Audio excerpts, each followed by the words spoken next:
প্রশ্ন, হাদিসে মারফু কাকে বলে? প্রশ্ন, রাবি কাকে বলে? উত্তরটি হলো, যিনি হাদিস বর্ণনা করেন তাকে রাবি বা বর্ণনাকারী বলে। প্রশ্ন, সনদ কাকে বলে? উত্তরটি হলো, হাদিসের কথাটুকু সূত্রে পরস্পরায় গ্রন্থ সংকলনকারী পর্যন্ত পৌঁছেছে তাকে সনদ বলে। প্রশ্ন, মতন কি?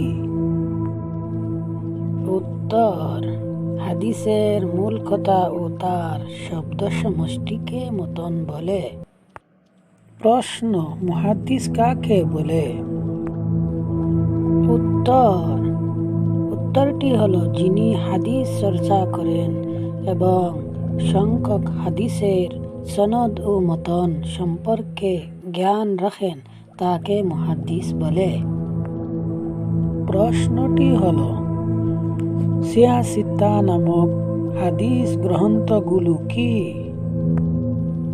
উত্তরটি হলো, 1 নম্বর বুখারী শরীফ, 2 নম্বর মুসলিম শরীফ, 3 নম্বর আবু দাউদ শরীফ, 4 নম্বর তিরমিজি শরীফ, 5 নম্বর নাসাই শরীফ, 6 নম্বর ইবনে মাজাহ শরীফ।